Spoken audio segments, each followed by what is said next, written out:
As a working automotive photographer, I spend my days poring over vehicles of all shapes and sizes. The majority of these are classic cars or modern classics that are popular in the UK. I've shot numerous iterations of the 1970s and 80s classic, the Mercedes R107 SL.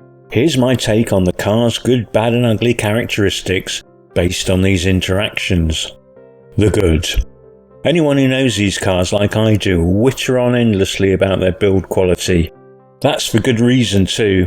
I've seen nuclear bunkers that are less robust than these cars. Come the apocalypse, I wouldn't be surprised that the cockroaches that inevitably survive don't start driving around in these, which inevitably as well will have survived. There are lots of nice quality touches around these coupes, including the chrome finished metal trim pieces, chunky foam top rolls and unique outer door handles that work peerlessly. It's definitely a feel-good motor when it comes to robustness and manufacturing integrity, that's for sure. Second, it's those VDO gauges. I'm a real gauge nerd and happy to admit it.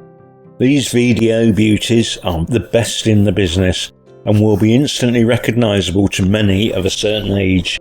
These guys sit back in their deep recesses so as to minimise reflections, which means they are always easy to shoot. The big speedo takes pride of place, suggesting this is a car designed to cover ground at speed rather than have its neck wrung.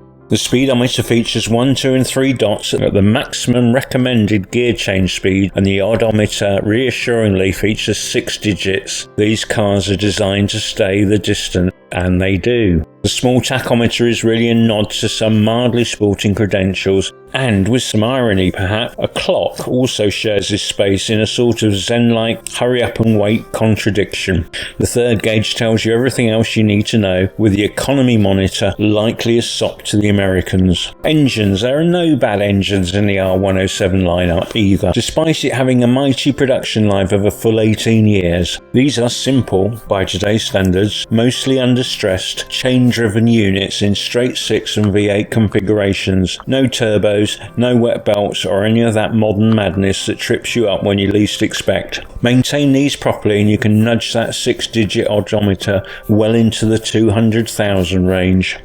Then there's the wheels. The R107 features some of my favourite factory alloys. The earlier cars often rolled on the so-called Mexican hat items, or the Baroque-like metal rada, which is basically light alloy Baroque, as the factory would have it. I love these, and they also remind me of roulette wheels.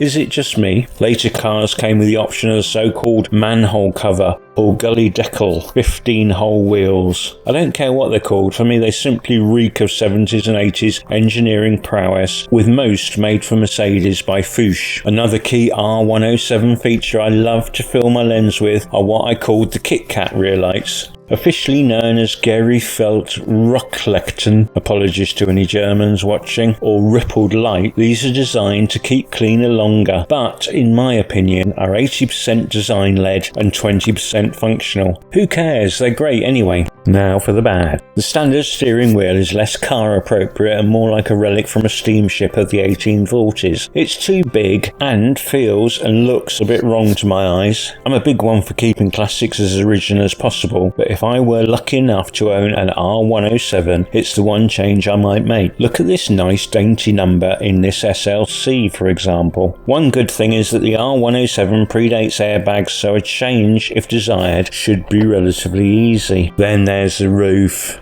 There's nothing much wrong with the soft top, to be fair. As long as it's never stowed wet, it's a well-conceived and watertight item available in a small range of colours. It's more the hard top that troubles me. Once again, it's beautifully engineered, and that's part of the problem. Removing a hard top from an R107 is a two-person job, but easier with 3. It uniquely manages to be heavy, awkward and unwieldy all at once, plus expensive if you drop it. It also seems specifically designed to easily do damage to the car's rear deck if handled inexpertly. From a photographer's point of view, at least another half hour needs to be allowed to remove it, shoot the soft top and refit the car's hard top, and that's only if a willing helper can be found. Then there's storing the hard top when not in use. You really need a wheeled stand to keep it safe and manoeuvrable, and don't get me started on the special tightening tools you need that oft go missing and cost about £80 a pair. It's a general faff. My advice, take the hardtop off in the spring and just make do with the hood. Refit the hardtop in October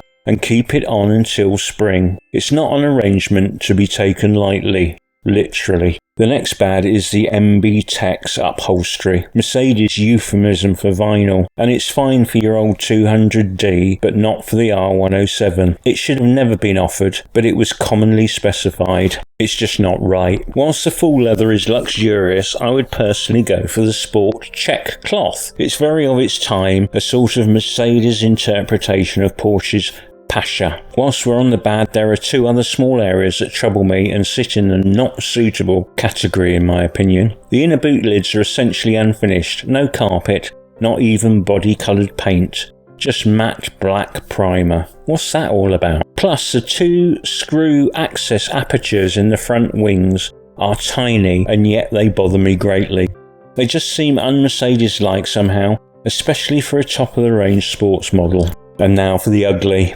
To compensate for my obtuse pedantry in these matters, I can happily report that I have no uglies to share for the Mercedes R107. Overall, it's a lovely thing. Now all this is purely my opinion, and there'll be plenty of others, and all as valid or invalid as these. So don't be shy and share your thoughts in the comments. Whilst you're at it, why not like, share and subscribe so you can heartily disagree with future episodes of A Car Photographer's GBU. Happy motoring!